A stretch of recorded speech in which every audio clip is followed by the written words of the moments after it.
네, 안녕하세요. 곧 있을 2025년 8월 엔비디아 실적 발표. 정말 시장의 관심이 뜨겁습니다. 네, 맞습니다. 이게 그냥 단순한 분기 실적 발표 그 이상이죠. 그렇죠. 이번 발표가 엔비디아의 뭐랄까, 현재 위치, 또 미래의 가능성까지 좀 가늠해 볼 수 있는 그런 중요한 시점인 것 같아요. 오늘 이 부분을 좀 깊게 파고들어 보겠습니다. 네. 그래서 이번 분석은 단순히 뭐 숫자만 보는 게 아니라 엔비디아가 지금 이 거대한 AI 인프라 수요, 또 지정학적인 변화들, 경쟁 환경 이런 것들 속에서 어떤 전략을 가지고 있는지 그 큰 그림을 좀 보는데 중점을 둬야 할 것 같습니다. 좋습니다. 그럼 본격적으로 한번 시작해 볼까요? 흥미로운 게 지난 한 3년 정도 보면 엔비디아가 실적 발표하고 나서 주가가 크게 오르는 그런 패턴이 좀 있었잖아요. 네, 그런 경향이 있었죠. 물론 예외도 있었지만요. 맞아요. 2025년 초였나요? 그때 뭐 중국 경쟁 모델 우려다, 또 트럼프 행정부 관세 정책이다 해서 잠시 주춤하기도 했었는데 네, 그랬었죠. 근데 결국에는 엔비디아의 그 기술력, 또 시장 지배력, 이게 다시 확인되면서 금방 회복하는 모습을 보였어요. 그만큼 이제 기초 체력이 탄탄하다 뭐 이렇게 볼 수 있겠는데 근데 진짜 중요한 건 앞으로의 성장 동력이겠죠? 바로 그겁니다. 그 첫 번째 핵심 동력은 역시 메타나 알파벳, 아마존, 마이크로소프트 같은 이런 거대 테크 기업들, 소위 하이퍼스케일러라고 부르죠. 네, 하이퍼스케일러들. 이 기업들의 AI 인프라 투자가 정말 막대합니다. 올해 예상되는 관련 지출만 해도 거의 뭐 3대 1,000억 달러에 달한다고 하니까요. 와, 3대 1,000억 달러? 엄청나네요. 네. 이건 결국 엔비디아 GPU에 대한 구조적인 수요가 계속 늘어날 거라는 아주 강력한 신호죠.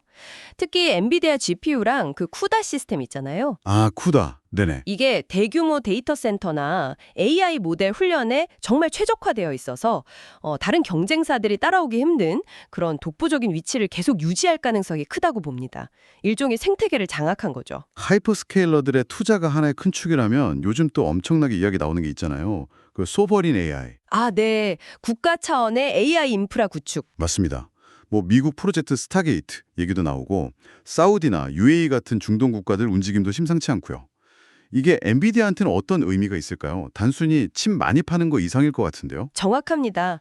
엔비디아는 이런 국가 프로젝트에 그냥 칩만 공급하는 게 아니거든요. 거의 뭐 핵심 파트너로 참여하고 있어요. 하드웨어뿐만 아니라 소프트웨어 시스템 기반까지 제공하면서 사실상 그 국가 AI 전략의 어떤 중추적인 역할을 맡게 되는 거죠. 아, 그러니까 단순 공급사가 아니라 파트너 관계로 들어가는 거군요. 그렇죠. 이건 뭐 새로운 차원의 수익원이 되는 동시에 지정학적인 영향력까지도 커질 수 있다는 걸 의미합니다. 중국 시장 문제도 좀 짚어봐야 할 것 같습니다.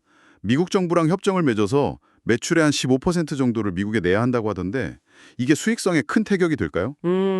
저는 그 영향은 좀 제한적일 거라고 봅니다. 왜냐하면 엔비디아의 기술적 우위가 워낙 압도적이니까 그 비용을 가격에 어느 정도 전가할 가능성이 높거든요. 아, 고객사들에게요? 네. 그래서 수익성 충격 자체는 크지 않을 수 있고 오히려 그 거대한 중국 시장에 다시 접근할 수 있다는 점, 이게 더 큰 긍정적인 요인이 될 수 있다고 봅니다. 더 큰 그림에서 보면 이건 글로벌 공급망 전략에서도 상당히 중요한 움직임이고요. 듣고 보니 그렇네요. 그리고 엔비디아가 단순 반도체 회사를 넘어서고 있다는 증거가 또 보이는 게 바로 그 테슬라 사례잖아요. 아, 테슬라. 네. 자체 개발하던 도조 시스템 대신에 엔비디아 기술을 로보택시에 도입하기로 했다는 거, 이게 저는 상당히 상징적으로 느껴지더라고요. 네, 맞아요. 그건 정말 중요한 시그널이죠. 자율주행이나 로봇공학 같은 아주 새로운 산업으로 엔비디아 기술이 깊숙하게 뻗어나갈 수 있다는 걸 명확히 보여준 사례니까요. 그렇죠.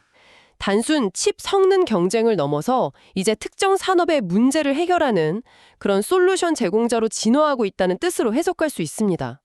더 나아가서 뭐 양자 컴퓨팅 연구까지 하고 있는 걸 보면 정말 미래 기술 패러다임 변화에도 철저하게 대비하고 있다는 인상을 주죠. 이렇게 뭐 하이퍼스케일러 투자, 소버린 AI, 중국 시장, 또 신산업 진출까지 성장 동력이 정말 탄탄해 보이는데 그럼 현재 주가는 좀 어떻게 봐야 할까요? 지난 몇 년간 사실 주가가 엄청나게 오르긴 했잖아요. 네, 그게 또 흥미로운 지점인데요. 보통 우리가 보는 그 선행 주가 수익 비율 PER 있잖아요. 네, PER. 미래 예상 실적 대비 현재 주가 수준을 보는 건데 이 기준으로 보면 과거에 AI 붐이 정말 최고조에 달했을 때보다는 오히려 지금이 상대적으로 낮다는 분석도 있습니다. 그래요? 주가는 많이 올랐는데도. 네, 그러니까 앞서 얘기했던 이런 강력한 성장 동력들, 하이퍼스케일러 투자 계속되고 소버린 AI라는 새로운 수요처 생기고 중국 시장 접근성도 회복될 가능성이 있고 테슬라처럼 신산업으로 확장하고 이런 것들을 다 고려하면 그 성장 잠재력이 아직 주가에 전부 다 반영된 건 아닐 수도 있다. 뭐 이렇게 해석할 여지도 있는 거죠. 그렇군요. 그럼 이 모든 상황을 종합해 볼 때 투자자 입장에서는 어떤 접근이 좀 현명할까요? 사실 완벽한 매수 타이밍 잡는 건 늘 어렵잖아요. 맞습니다. 그건 정말 어려운 문제죠.